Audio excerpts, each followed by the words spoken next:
Good morning, and thank you very much for joining us. I am Yori Folari.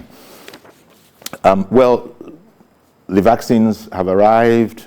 In fact, today there will be a national flag off of the COVID-19 vaccination, that very event. And tomorrow, the president and the vice president will be getting the jab. So we'll be talking about that. And my guest is Pascal Achinine. Pascal Achinine is Executive Director, Health Emergency Initiative. Good morning. Good morning. Thank you very much Thank you for joining having us. Me too. Indeed. So the day has finally arrived. We'll be joining in with people around the world, many, quite a number of whom have already got the jab. But it's new to us. We are dealing with the AstraZeneca. Oxford. Yes, the AstraZeneca Oxford. Look, we have the vaccine. That's the most important thing. Although I hear conversations internationally about some countries preferring one against the other, and efforts have been made to say that no, the quality is, it's similar. I hesitated to say identical, but what's that worry? You've heard about that worry in some quarters. Yeah, there are various strains of this virus. Typically, like you must have heard, South Africa got 1 million doses of the vaccine, but we yet to administer it because the strain that is predominant in South Africa, they consider that it will not be very efficacious if the vaccine they have is administered. And is also another component of that concern or issue is the aspect of the storage. The Pfizer vaccine, for instance, is meant to be stored at the temperature of -70. So if for certain regions or countries, they may not have the infrastructure. But again, because the virus mutates, so many countries are looking at the ones that have higher chances of efficacy, and that's why that has reflected in the demands or options or preferences they have demonstrated. So that's partly the key reason. But we are good. We are good. The one we have here now is meant to be stored at 4 degrees centigrade. That's it can be stored in the normal refrigerator, so to say. And the facilities, the storage facilities we have, the cold chain as it's commonly called, can accommodate that. So if we leverage on the experience we have with polio vaccine, the vaccines we use for polio, we are stored at the same temperature level. So it can typically go for this COVID-19. So we are good at that, but that is one side of it. So the administration proper is a critical side, because I think in the last 30 to 40 or more years, we have not had a massive deployment of vaccine as we have currently. The polio was being done in phases, in batches, and in fragments. But this time around, so many, at least 2% of the population will be accessing this vaccine if it is done according to the spirit and letter of the guidelines. Indeed. And yes. I'm sort of keeping my fingers crossed. It's the only way to go, yes. To go by the spirit and the letter. Yet we hear that there's a news report that some states are yet to meet conditions.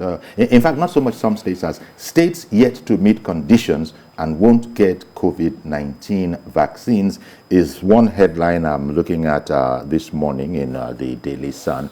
But the federal authorities had said that only states that were prepared for the vaccine would get it, because we can't afford for any vaccines to be lying around or not used.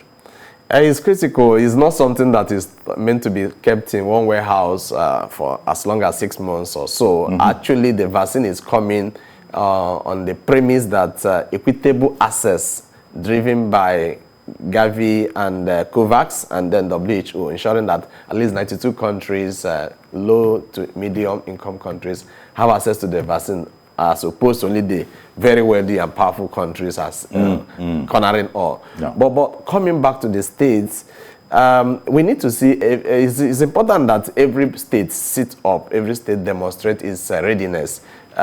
Is beyond the desire to have the vaccine. You must walk the talk as a government at the state level, as a sub-national entity. one of the critical things is evidence-based information that in ABCD locations across your states, you have cold chain that are functional, including capacity to provide energy to those vaccines, to preserve the vaccines. And that is what National Primary Health Care Agency is talking about, that states must show that they're prepared. And I have also seen COVID coming into the equation, especially in the area of flying, moving the vaccines with aircraft and also other logistic support. So the states can also collaborate with actors in their space, whether private sector actors, social sector actors. But my concern is these vaccines will not be administered only at the state capital. So assuming the state say, we have 200 locations that where this that has the cold chain where this will be administered. So at the local government level, because the vaccine will go across from state capital to local government level, perhaps even the world level, because it's meant to be used by Nigerians. It's not something that we invest somewhere and it comes back. So the states must demonstrate by providing evidence that this is where we have the cold chain, this is the capacity of the local council or that partner or that unit of government to ensure that the vaccines are preserved, because the antigen will be lost if the vaccines if it's not preserved from point A to point B prior to administration of the vaccine. Maintaining that temperature is critical. Critical, as you say. Yes. It's not just desirable, it's critical that we must be entirely within the guidelines. Now, the other issue that I think the president and the vice president being scheduled to get their jabs tomorrow, the other thing that's going to do is probably, work against the hesitancy that is reported in some quarters. Around the world, but in Nigeria too, there are those who still have their doubts about the vaccine.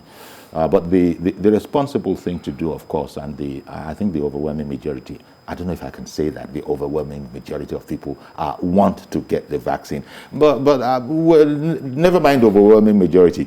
There's a sizable a proportion of people. The National Primary Health Care Agency says 50% in their own report, or they mentioned that 50% are eager to take the vaccine. And the other 50%? Yes, are still in doubt or cynical or hesitant. And it's not localized, it's all over the world. It's all over the world. But of course, because it's also coming from the government in Nigeria, the vaccine is being driven by government actions and initiatives. So people will always weigh it whether government means well or not.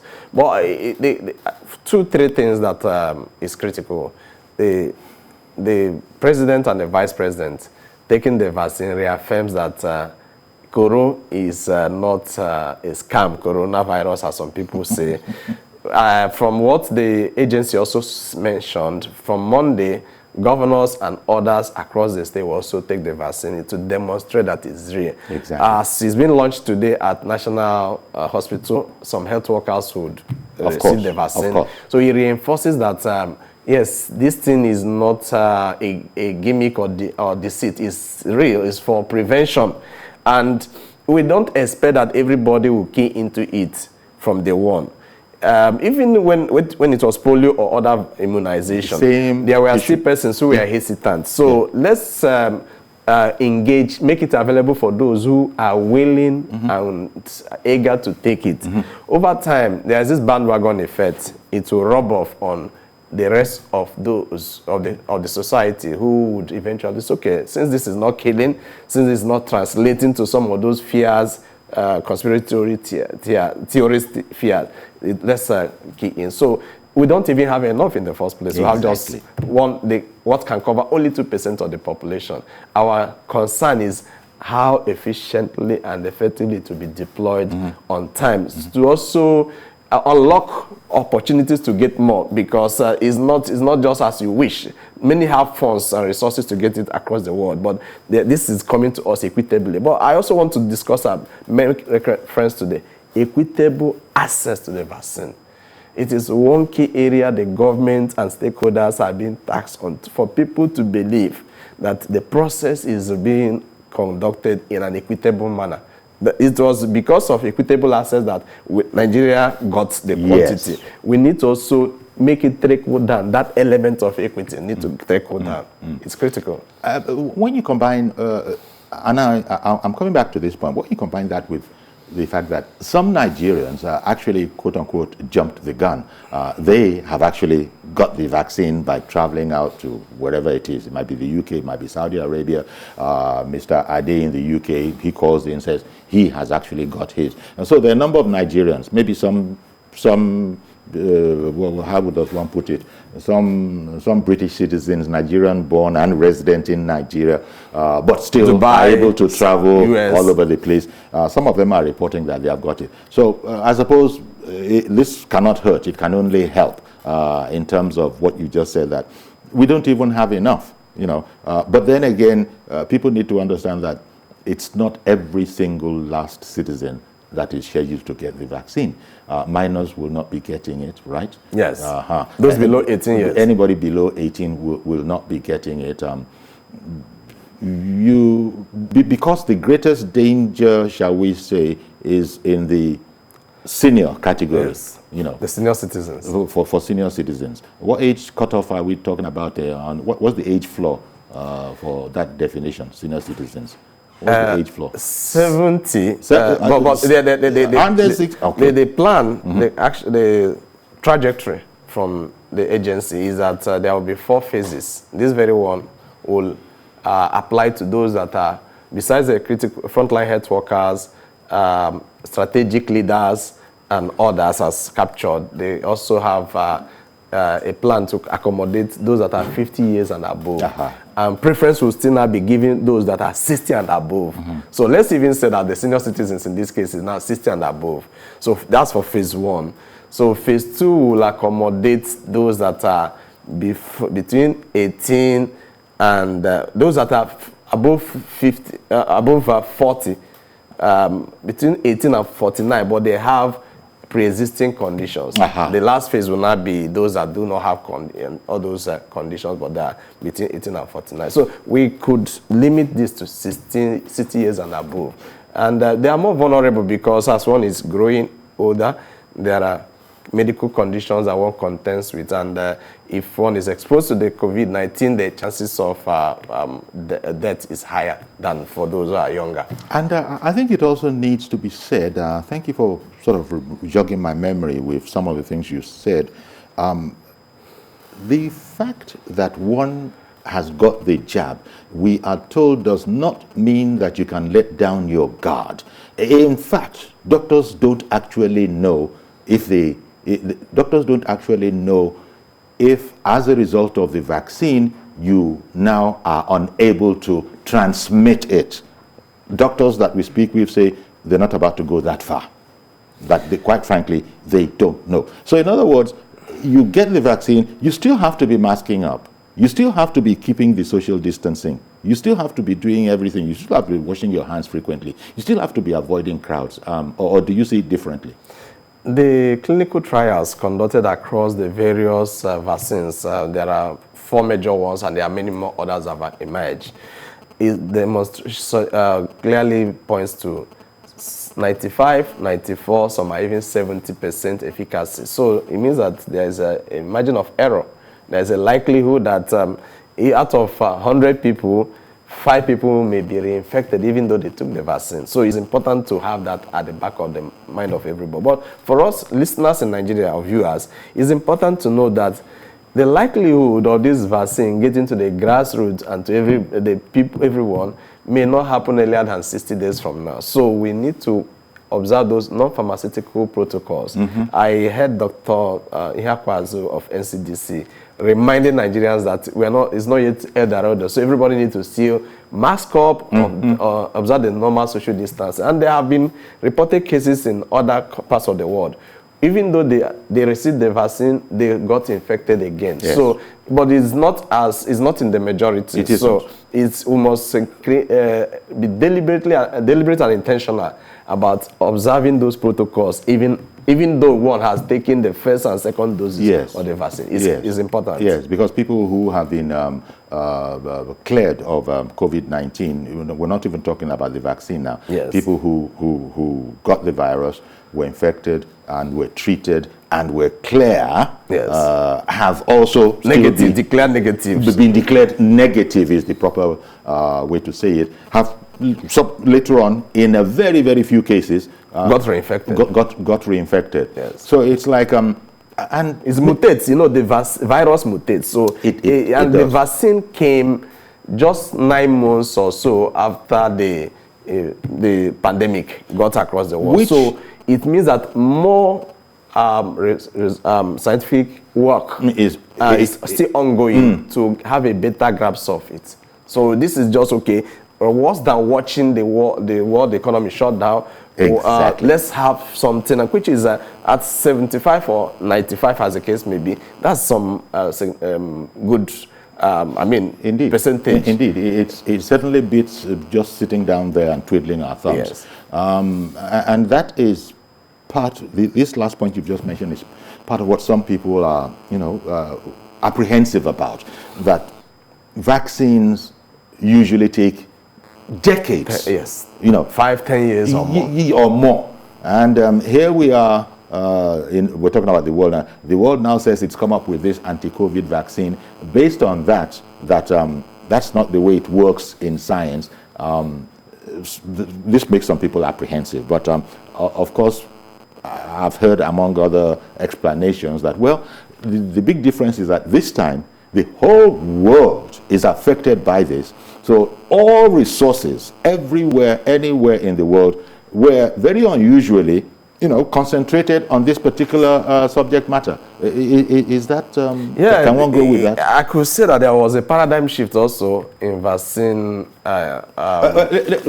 You continue. Let me bring in Mazi Okoroafo. Okay. Good morning, Mazi Okoroafo. Good morning, sir. Good morning, our guest in the studio. Yeah. Thank you. I want to find out from Dr. in the studio, sir. Well, he's not a doctor. Pascal is executive director of Health Emergency Initiative. Yes, you could call him an expert. So I want to find out from you. Someone under normal daily drugs, that is, there are some people that have some ailments. They will take that they will be taking so drugs daily. Can some people go in for this vaccine? And when you look at, some people are saying that it can develop poison. I don't know how truthful it is, because what I'm asking the question is that there is need for we Nigerians, as you people that are medical experts, come out with our own local analysis. Let's forget about to remove our own analysis. Poison is there. I don't know whether it's true or false. And the issue of vaccine, when will this thing start? You go to the chemist, you buy. Because I'm asking this question because not everybody will be opportunity to have access to this, because some people don't like all this horror work. They would like to have, let me take my money and get what I want and get satisfied instead of going to boggle myself struggling. Thank you very much. Have a blessed day in Lagos. Thank you very much, Mazi. And before you respond, just to say that the flag off has actually commenced in Abuja. In fact, we have visuals. We can cross. There you go. That's Speaker Bajabia Miller. Also, the Senate President is also in attendance there. Let's listen for a bit. We'll come back into studio. Well organized. We saw how they did their daily briefing and how in a matter of 30 days, a month, they had to stop. Not because they didn't have the capacity, but because it was so difficult to keep abreast with the way this thing was ravaging the world. The way the virus was mutating and there were just different things were coming up. They stopped, and I'm talking about America. But our SGF and their team continued on the daily to brief us, to answer questions, and I think that is commendable and deserves another round of applause. Thank you very much. I must also thank, on behalf of the National Assembly and therefore on behalf of all Nigerians that we represent, the health workers. The health workers have been the major, should I say, source of success for where we are today. For a country of almost over 200 million, yes, many will say, oh, we don't have reported cases, we don't have statistics. But even with the statistics we have, 200 million people, and to record the number of deaths that we have, I think the health workers have done so well.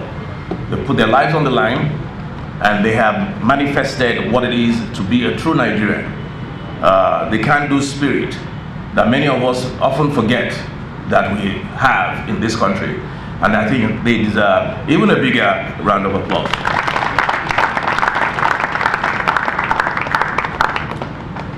So we're now a year in, and we've started our journey to recovery, to reach a level of herd immunity that we all seek or we all long for.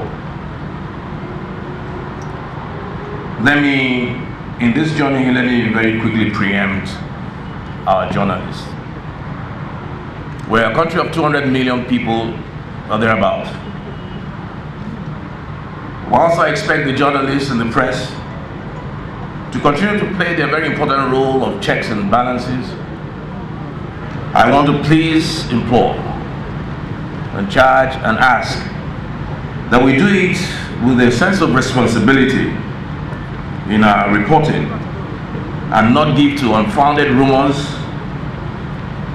And this is a time for us to rally behind the government, because like the SGF said, the virus knows no creed, knows no religion, knows no ethnicity, knows no sex, knows no age. So it is time for all of us to come together as a country, because as I've often said, we're actually in a war, but in a war with an unseen enemy. And therefore, when a country goes to war, you go as one. So I want to implore the journalists, I want to implore Nigerians out there, not to give in to conspiracy theories, because we will hear them. We will hear conspiracy theories. There will be stories about, no, this virus is better than, this vaccine is better than that one. No, it's the, no. Vaccine is a vaccine is a vaccine. There are so many out there, Moderna, Pfizer, AstraZeneca, which is what we have today, that will do the job. And so we should encourage the government in providing and rolling out more and rolling out as many vaccines as possible. We have about 4 million now, and there's many more coming. The rollout plan is just as important as the vaccine itself, and that's what we should do. Even in countries where they have fewer in terms of population, they have issues with rollout because this is new. And so we will need the encouragement of the Nigerian people. We must not play politics with vaccine. We must not play politics with the health of our neighbor. We must be on the same page, whilst we also correct and do what you need to do in terms of your role in checking the government and holding the feet to fire, to their feet to the fire. We must do it with acute responsibility. From my understanding, the vaccine has a 12-week in between the first and the second dose. And from my understanding, the longer that interregnum, that period of between first and second, the more effective the vaccine is. From the research and the questions I have asked, AstraZeneca has been proven. Some people say it's 60-something% effective. Well, if it's 60-something percent effective, I have asked questions as well. But apparently, it's because it was the last, one of the last to come out just before the Johnson & Johnson. By the time it gets to 12 weeks after the first dose, it gets to the stage of 90-something. That's when it hits the 90-something percentile. from my understanding. But whatever the case is, I'm sorry? So you're applying for Masters in Public Health? Yes, I mean, the chairman, the Senate Health Committee just said I was applying for Masters in Public Health. Well, I'm sorry, the issue of, what do you call it now, the issue of this virus is not the exclusive reserve of you doctors. This is public health that concerns all of us. And I can tell you that some of us are so concerned, even the man out there, that you'll be surprised that he knows more than you. Because this involves lives. Maybe some friend or some relative has dropped dead. So we do our research, but I still give deference to your professional knowledge. I think I owe it to the Nigerian people to also educate a little bit on the full implication of vaccination.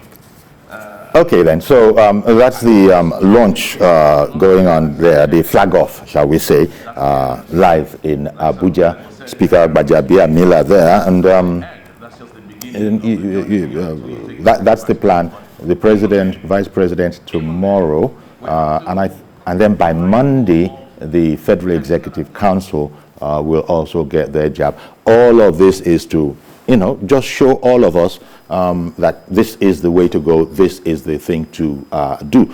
The speaker was saying in there something about between the first and the second dose, he said his understanding was that it would about 12 weeks. Well, that's not the case for every one of those viruses. It might well be. I can't immediately speak now with the AstraZeneca one, but not all of them have a 12-week the feedback interval. on most of them is usually 4 weeks after. There's a 4 weeks interval, so Yes. you take, and then after 4 weeks, you take the next one.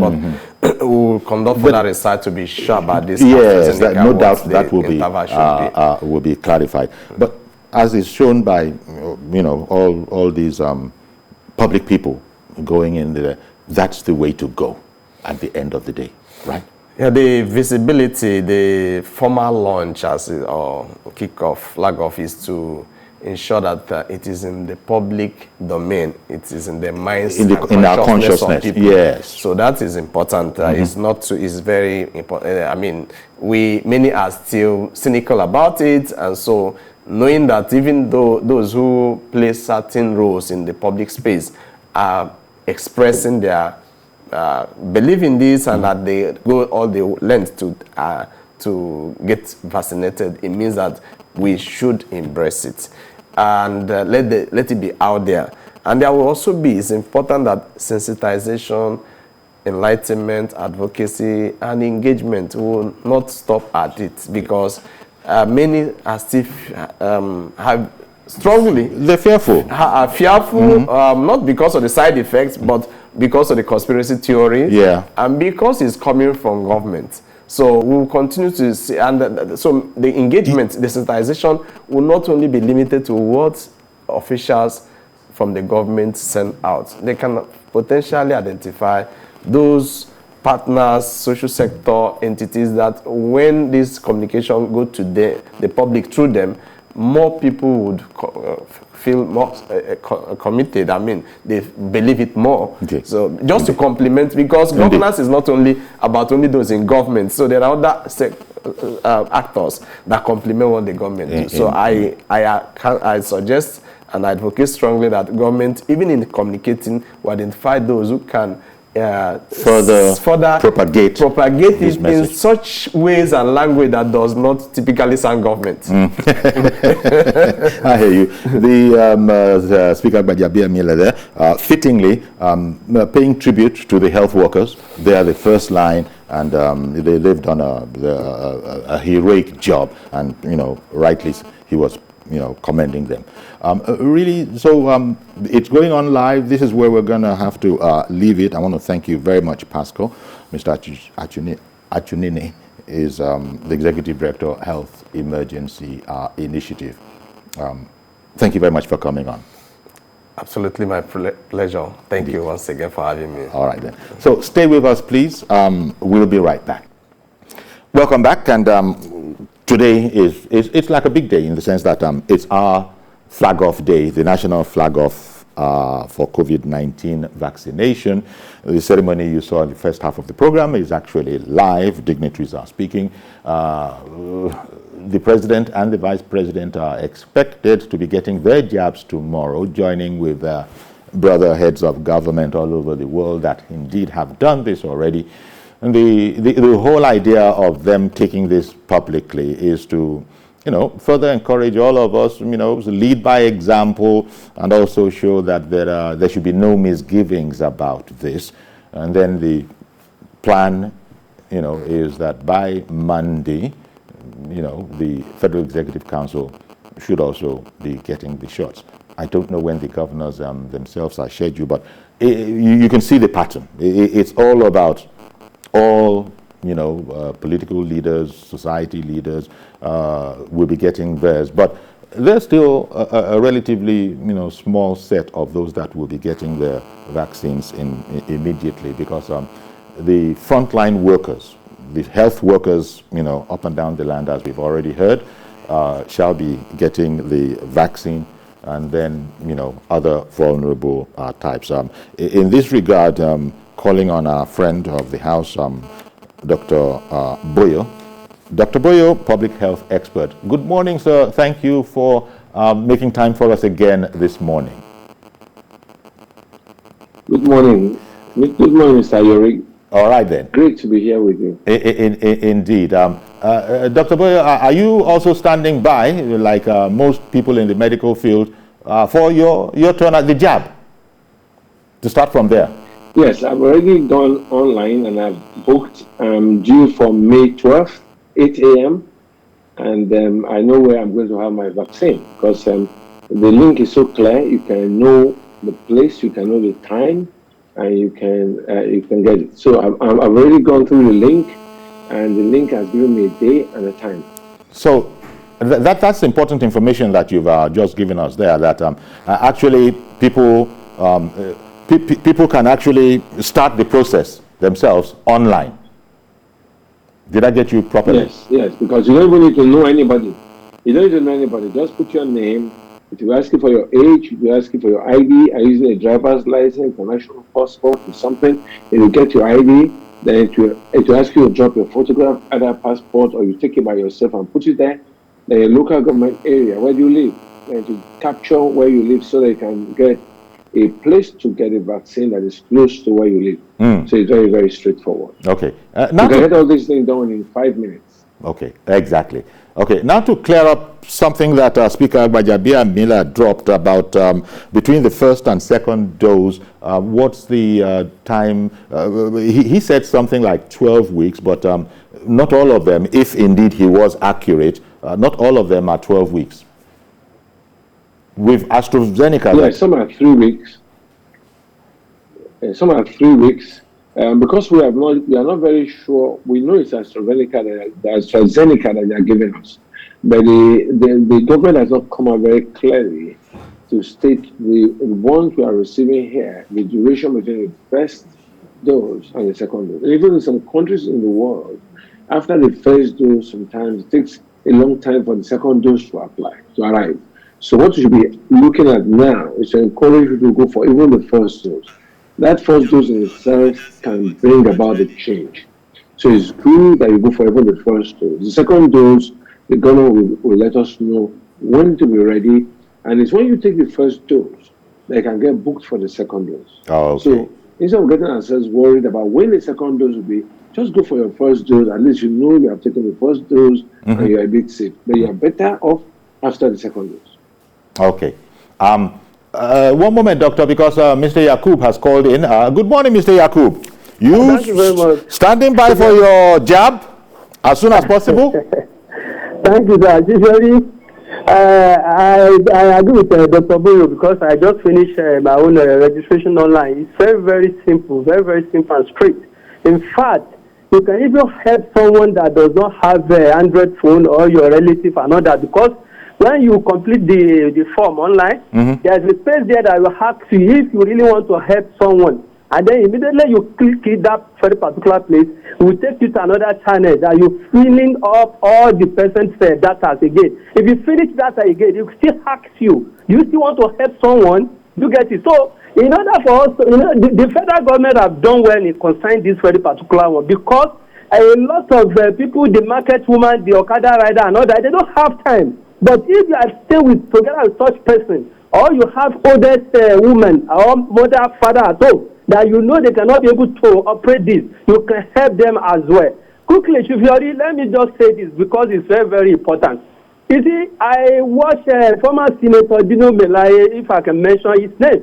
I watched it online. It says that people should not take this vaccine. I didn't think that we are in a country that our institution is working, it could have been got arrested today because it's giving us the false information. Because if you don't want to take the fight, nobody force you. For you to not come in on social media and begin to say all those things, you can be able to do all the things that you are doing 11 hours on the tree. Nobody tells you not to do that. But coming to the people first, you can't joke with that. Then I want to ask Dr. Boyle a very valid question here. I was once fascinated hepatitis B. I remember the first day that I take that vaccine, my body was just aching. It was paining me seriously. And then the following day, I get up and then I got over it. When I take the second dose of that hepatitis B vaccination, my body does not pain me, and then I took the last one. Is it this one is also going to react in that manner? If you're going to react that manner, I have already prepared for that. All right then. Thank you very much, Mr. Yakubu. Appreciate your calling in. Well, doctor, you haven't actually taken your jab yet, but nevertheless, because you are a professional, what would you say to Yakubu's question? Am I expected to feel lethargic of any kind after the jab? Yes, you should. Any vaccine in the world, from polio vaccine to measles vaccine, any vaccine could give you a slight rise in temperature. Even with children, we're encouraging them to take simple paracetamol syrup or anything. So and like we say, different people react different ways to anything, from ordinary anti-malarials to anything. Somebody can take an ordinary painkiller and you have a reaction, but the vaccines are safe. So if you take the vaccine and you have a small, slight rise in temperature, all you need to do is take a simple across-the-counter analgesic, and you are good to go. So we don't assure people that they will not have a small rise in temperature. But like I tell everybody, always ask yourself, between the reaction to the vaccine, you get a small rise in temperature, and the death from COVID, what do you want to choose from? So you should know that from the beginning. And I told some other people, in the near future, you're not able to travel without this vaccine. So it's not a matter of saying, don't take the vaccine, don't take the vaccine. It will soon be like the yellow fever vaccine, and you need to have a yellow fever card, you need to have all those things done. Okay. So, yes, there's a slight reaction to vaccines generally, but not everybody has that. And the reaction is a slight temperature with some painkiller, you are good to go. This is to be expected. Okay, Mr. Ade in the UK, good morning, sir. Good morning, our king of presenter. How are you today? Very well, sir.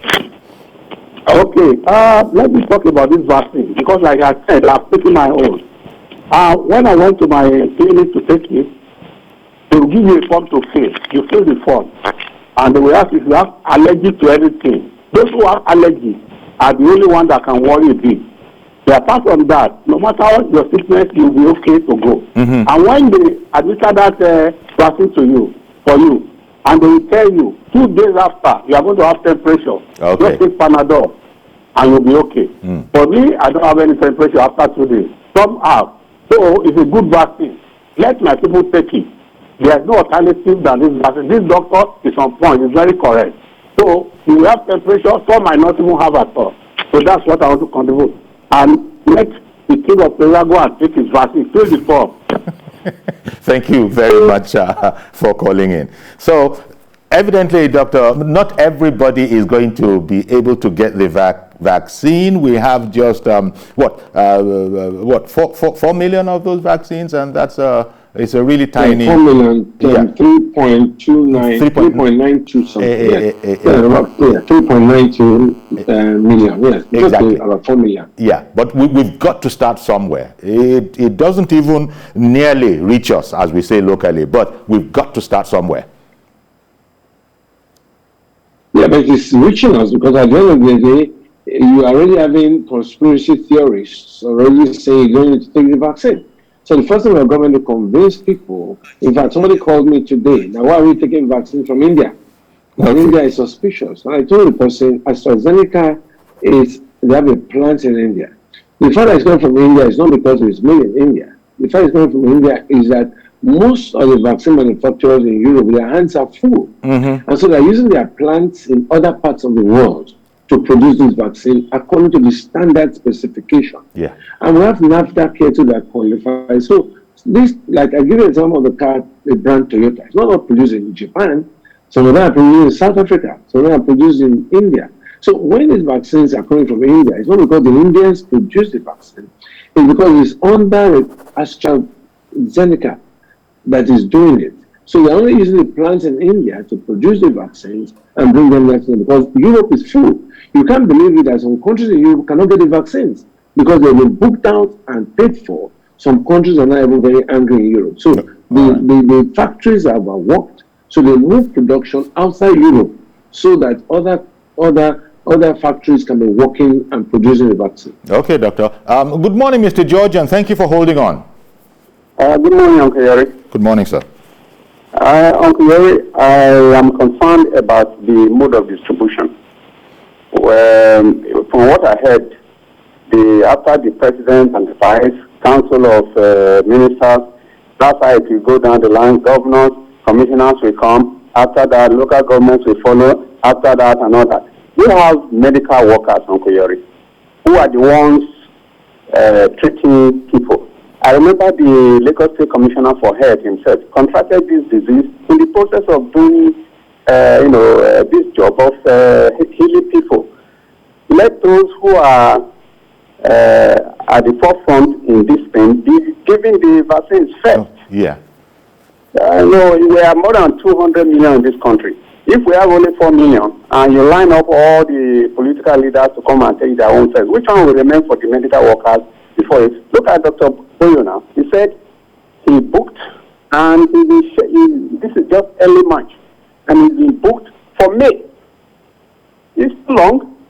Okay. So it is because of the I'm just saying this because that's how it will be given to the already privileged one. Many of them have gone to other countries to go and take theirs already. We saw a presidential candidate in the last election taking his own in Dubai recently. That was Yakubu, Abubakar. Yes. So let it be given to the medical workers first. If you can't, let Dr. Boyle help us. How many on the average we have as medical workers in Nigeria today? They'll be in hundreds of thousands. So let's give those ones first. Okay, but Mr. George, but Mr. Yes. George, just before you go, the medical people are they're among those people they call frontline people.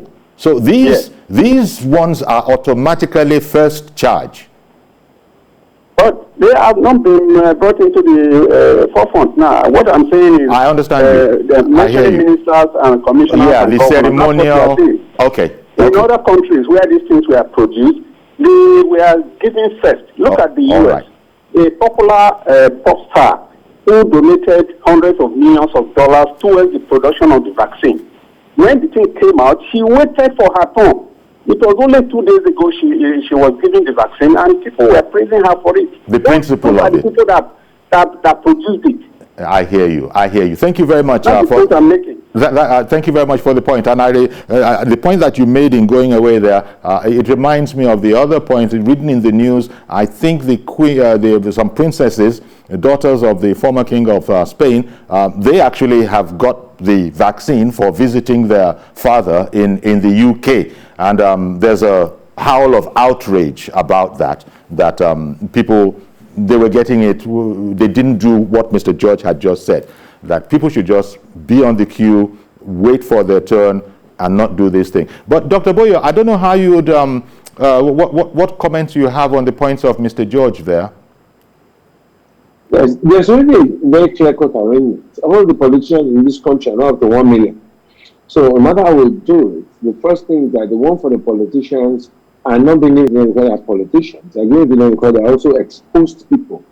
My vaccine is for March 12th. Okay. Your date is March 12th. So if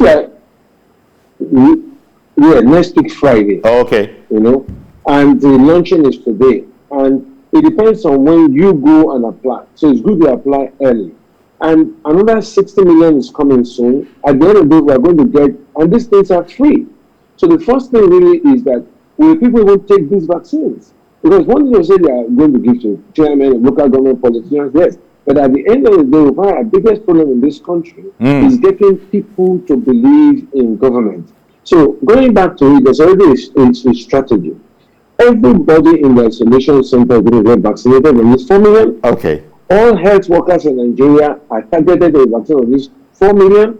Whether you're a pharmacist, you're a doctor, whoever has contacts with people who get vaccinated, police and the military personnel that have to go out every day to make sure people get vaccinated. So this first 4 million will get through to every health worker in Nigeria. So the target is already laid out and spelled out. Even the link we are following on the computer that takes us to vaccinated, ask you questions. Are you a health worker? Then ask you whether you have underlying conditions like diabetes, hypertension, and listed there. There's an artificial intelligence. After you pick all those things, it will have a way of prioritizing you. So that link is a very powerful link.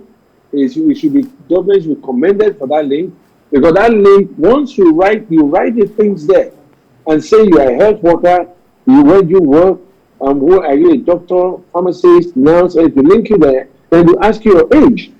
Then you now go forward to ask you, do you have any sickness like hypertension, asthma, diabetes, and then you link. Once you pick these things, it's going to prioritize you automatically. Okay. There's no place there for politicians. I think politicians have taken maybe like 500,000 to one corner. So everybody that is in priority list will get that. Don't get now, they'll get immediately the next one comes. All right then. Well, I want to thank you very much, Dr. Boyle, for coming on and elucidating a bit more on this subject matter. Thank you very much, as always. That's Dr. Amadeli Boyle, not Boyle Amadeli, Amadeli Boyle.